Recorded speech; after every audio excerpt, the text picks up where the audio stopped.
الحمدللہ رب العالمین والصلاة والسلام علی خاتم النبیین اما بعد فاعوذ باللہ من الشیطان الرجیم بسم اللہ الرحمن الرحیم الصلاة والسلام علیک یا رسول اللہ وعلی آلک واصحابک یا حبیب اللہ الصلاة والسلام علیک یا نبی اللہ وعلی آلک واصحابک یا نور اللہ۔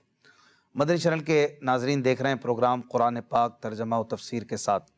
الحمدللہ ہم ترتیب وار قرآن کی آیتیں ترجمے اور تفسیر صراط الجنان سے سن رہے ہیں۔ اللہ پاک محبوب علیہ الصلوۃ والسلام سے بڑا پیار کرتا ہے اور ان پر درود پڑھنا پسند فرماتا ہے، اور خود قرآن پاک میں فرماتا ہے کہ یا ایھا الذین آمنوا صلوا علیہ وسلموا تسلیما، اے ایمان والو محبوب پر، اللہ کے نبی پر درود پڑھو اور خوب سلام پڑھو۔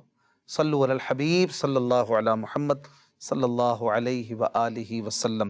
اعوذ باللہ من الشیطان الرجیم بسم اللہ الرحمن الرحیم۔ وَإِذْ قَالَ إِبْرَاهِيمُ لِأَبِيهِ آزَرَ أَتَتَّخِذُ أَصْنَامًا آلِهَةً إِنِّي أَرَاكَ وَقَوْمَكَ فِي ضَلَالٍ مُبِينٍ۔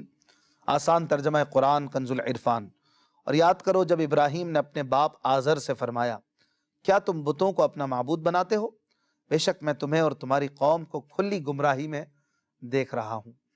ناظرین اکرام، یہ آیت مشرکین عرب پر حجت ہے جو حضرت ابراہیم علیہ السلام کو قابل تعظیم جانتے تھے اور ان کی فضیلت کے معترف تھے۔ انہیں دکھایا جا رہا ہے کہ حضرت ابراہیم علیہ السلام یہ باطل خداؤں کی عبادت کو کتنا بڑا عیب اور گمراہی بتاتے ہیں، اور اپنے چچا آزر سے فرما رہے ہیں کہ کیا تم بتوں کو اپنا معبود بناتے ہو؟ بے شک میں تمہیں اور تمہاری قوم کو کھلی گمراہی میں دیکھ رہا ہوں۔ تو جب حضرت ابراہیم علیہ السلام بتوں سے اس قدر نفرت کرتے ہیں تو اے اہل مکہ، اگر تم ابراہیم کو مانتے ہو تو تم بھی بت پرستی چھوڑ دو۔ اس آیت میں آزر کے لیے اب کا لفظ ذکر کیا گیا۔ اس کا ایک معنی باپ ہے، اب یعنی باپ، اور ایک معنی ہے چچا، اور یہاں اس آیت میں اب سے مراد چچا ہے، جیسا کہ قاموس کتاب میں بھی ہے۔ آزر حضرت ابراہیم علیہ السلام کے چچا کا نام ہے۔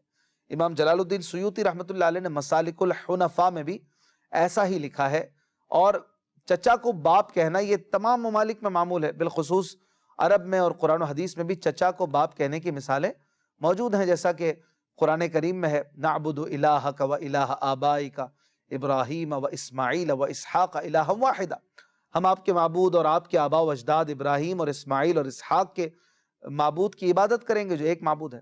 اس میں حضرت اسماعیل علیہ السلام کو حضرت یعقوب علیہ السلام کے آبا میں ذکر کیا گیا، حالانکہ آپ حضرت یعقوب علیہ السلام کے چچا ہیں۔ اور حدیث شریف میں ہے نبی کریم صلی اللہ علیہ وآلہ وسلم نے ارشاد فرمایا ردو علی ابی، میرے باپ کو میرے پاس لوٹا دو۔ یہاں ابی سے حضرت عباس رضی اللہ عنہ مراد ہیں جو حضور علیہ السلام کے چچا ہیں۔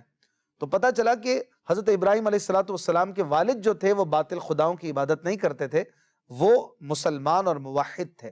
اگلی آیت میں اللہ پاک ارشاد فرماتا ہے وَكَذَلِكَ نُرِي إِبْرَاهِيمَ مَلَكُوتَ السَّمَاوَاتِ وَالْأَرْضِ وَلِيَكُونَ مِنَ الْمُوقِنِينَ۔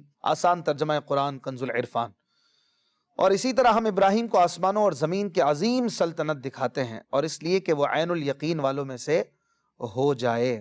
ناظرین اکرام، اس آیت میں فرمایا گیا کہ جس طرح حضرت ابراہیم علیہ السلام کو ہم نے دین میں سمجھ عطا کی اور بینائی عطا فرمائی کہ ہم نے انہیں آسمانوں اور زمین کے ملک دکھائے۔ حضرت عبداللہ ابن عباس رضی اللہ عنہما فرماتے ہیں کہ اس سے آسمانوں اور زمین کی مخلوق دکھانا مراد ہے۔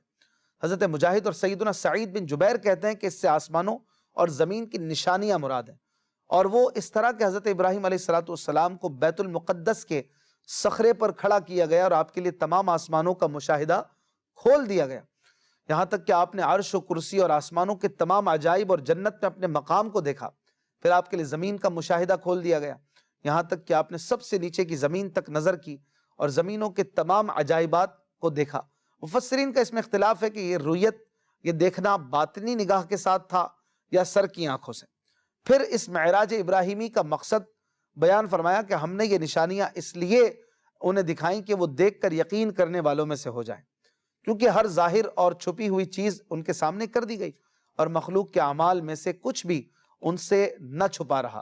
حضرت ابراہیم علیہ السلام کو عظیم معراج ہوئی، مگر ہمارے آقا حضور سید العالمین صلی اللہ علیہ وآلہ وسلم کو اس سے بہت بڑھ کر معراج عطا کی گئی، اور حضور علیہ السلام دنا فتدلا فکان قاب قوسین و ادنا کے مقام پر فائز ہو گئے، اور اللہ تبارک و تعالیٰ کے جلوے اپنی سر کی آنکھوں سے آپ نے دیکھے۔ مزید آگے اللہ تبارک و تعالیٰ ارشاد فرماتا ہے فَلَمَّا جَنَّ عَلَيْهِ اللَّيْلُ رَأَى كَوْكَبًا قَالَ هَذَا رَبِّي فَلَمَّا أَفَلَ قَالَ لَا أُحِبُّ الْآفِلِينَ فَلَمَّا رَأَى الْقَمَرَ بَازِغًا قَالَ هَذَا رَبِّي فَلَمَّا أَفَلَ قَالَ لَئِن لَّمْ يَهْدِنِي رَبِّي لَأَكُونَنَّ مِنَ الْقَوْمِ الضَّالِّينَ فَلَمَّا رَأَى الشَّمْسَ بَازِغَةً قَالَ هَذَا رَبِّي هَذَا أَكْبَرُ فَلَمَّا أَفَلَتْ قَالَ يَا قَوْمِ إِنِّي بَرِيءٌ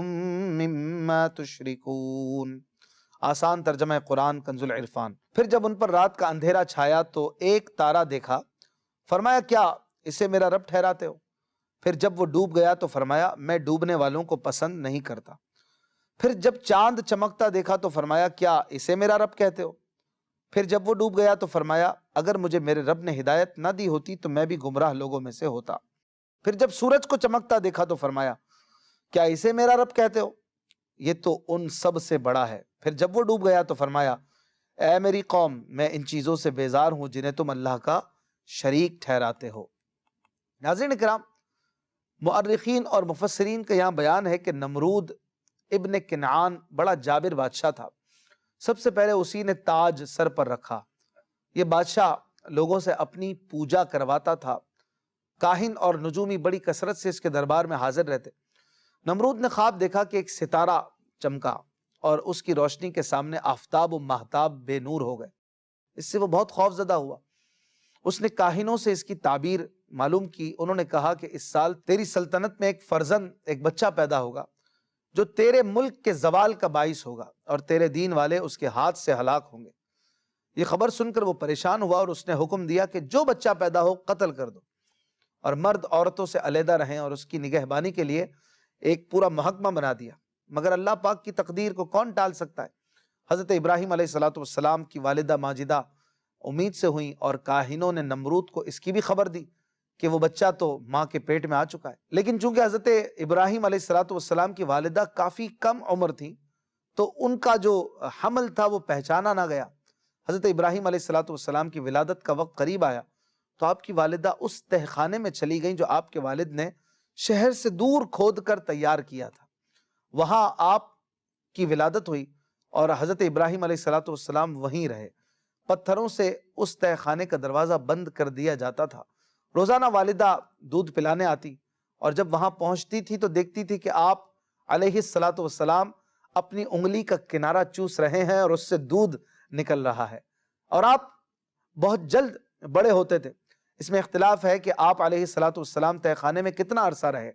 بعض کہتے ہیں کہ 7 سال، اور بعض نے کہا کہ 13 سال، اور بعض مورخین نے لکھا کہ 17 سال آپ اس تہ خانے میں ہی رہے۔ بہرحال یہ مسئلہ یقینی ہے کہ انبیاء اکرام علیہ السلام ہر حال میں معصوم ہوتے ہیں، اور وہ شروع ہی سے ہر وقت معرفت الہی سے شناسا ہوتے ہیں۔ اس عقیدے کو ذہن میں رکھتے ہوئے اس آیت اور اس کے بعد والی 2 آیات کی تفسیر سمجھنے کے لیے قرآن پاک میں بیان کردہ واقعے کو سمجھنا چاہیے۔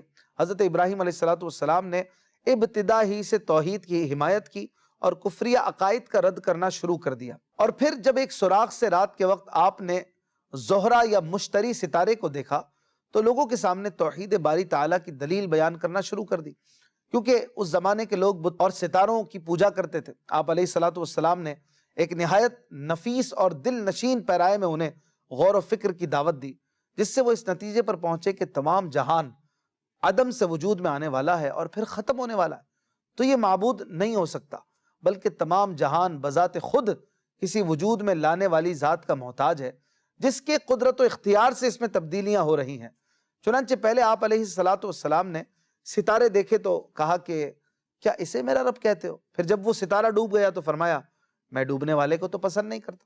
یعنی جس میں ایسے تغیرات ہو رہے ہیں، جو ڈوب جاتا ہے وہ خدا کیسے ہو سکتا ہے؟ پھر اس کے بعد آپ علیہ السلام نے چاند کو چمکتے ہوئے دیکھا تو فرمایا اسے میرا رب کہتے ہو؟ پھر جب وہ ڈوب گیا تو فرمایا کہ میرے رب نے مجھے ہدایت نہ دی ہوتی تو میں بھی گمراہ لوگوں میں سے ہو جاتا۔ اس میں اس قوم کو تنبیہ کی گئی ہے کہ یہ لوگ جو چاند کو معبود مان رہے ہیں، یہ گمراہ ہیں اور آپ خود ہدایت پر ہیں۔ اور اس سے یہ بھی پتہ چلا کہ آپ علیہ الصلوۃ والسلام کی یہ باتیں ان کا رد کرنے کے لیے تھیں۔ اس کا یہ مطلب نہیں تھا کہ معاذ اللہ حضرت ابراہیم علیہ الصلوۃ والسلام نے چاند کو خدا مان لیا تھا، معاذ اللہ، ایسی کوئی بات نہیں تھی۔ وہ صرف انہیں تنبیہ کر رہے تھے اور سمجھا رہے تھے کہ اچھا اسے خدا کہتے ہو۔ پھر جب وہ ڈوب گیا تو کہا یہ کیسا خدا تھا، یہ تو ڈوب گیا۔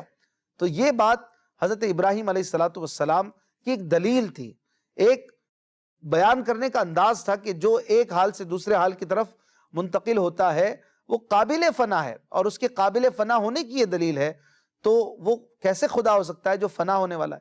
پھر آپ نے سورج کو جگمگاتے ہوئے دیکھا تو فرمایا کہ کیا اسے میرا رب کہتے ہو؟ یہ تو ان سب سے بڑا ہے۔ پھر جب وہ ڈوب گیا فرمایا اے میری قوم تمہیں کیا ہو گیا ہے؟ تم ایسے کو خدا سمجھتے ہو کہ جو ڈوب جاتا ہے، جو بالکل بے رنگ ہو جاتا ہے، جس کی رنگت، جس کی چمک دمک سب ختم ہو جاتی ہے ایک دن میں ہی۔ صبح وہ کیسا روشن تھا، شام کو دیکھو کیسا بالکل پھیکا پڑ گیا۔ تو آپ نے فرمایا میری قوم میں ان چیزوں سے بیزار ہوں جنہیں تم اللہ کا شریک ٹھہراتے ہو۔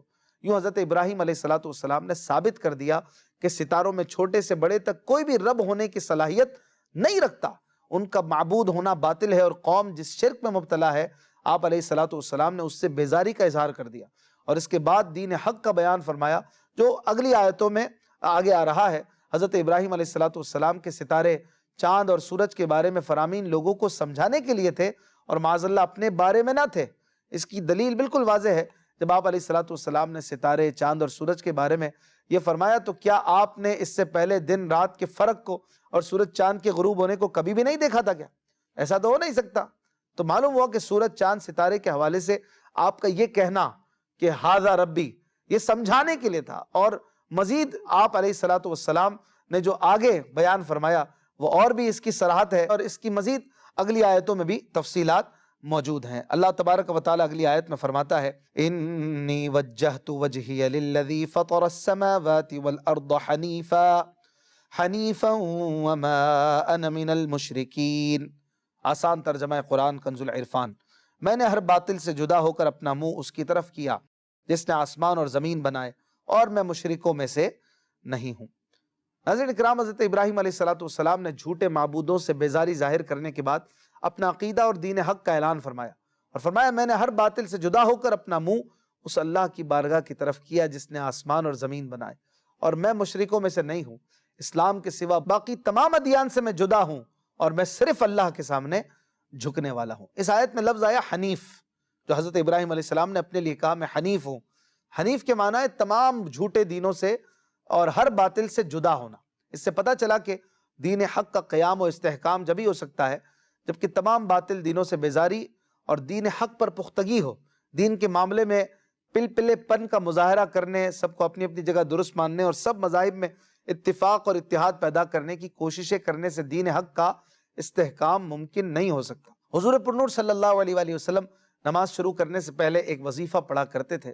اس کے بارے میں حضرت علی رضی اللہ عنہ نے فرمایا تاجدار رسالت صلی اللہ علیہ وآلہ وسلم جب نماز شروع کرنے کے لیے کھڑے ہوتے تو یہ پڑھا کرتے وجہت وجہی للذی فطر السماوات والارض حنیفا وما انا من المشرکین ان صلاتی ونسکی ومحیای ومماتی للہ رب العالمین لا شریک لہ وبذالک امرت وانا من المسلمین۔ یعنی میں نے ہر باطل سے جدا ہو کر اپنا منہ اس کی طرف کیا جس نے آسمان اور زمین بنائے، اور میں مشرکوں میں سے نہیں ہوں۔ بے شک میری نماز اور میری قربانیاں، میرا جینا، میرا مرنا سب اللہ کے لیے ہے جو سارے جہانوں کا رب ہے، اس کا کوئی شریک نہیں، اسی کا مجھے حکم دیا گیا ہے اور میں مسلمان ہوں۔ تو یہ بھی بڑی خوبصورت دعا ہے، جس سے ہو سکے یہ اپنی نماز سے پہلے پڑھا کرے، بڑی اس کی بھی برکتیں ہیں۔ مزید یہ تذکرہ خیر حضرت ابراہیم علیہ السلام کا جاری ہے، زندگی رہی تو انشاءاللہ اگلے پروگرام میں سنیں گے۔ اپنا خیال رکھیے گا۔ صلو علی الحبیب صلی اللہ علی محمد صلی اللہ علیہ وآلہ وسلم۔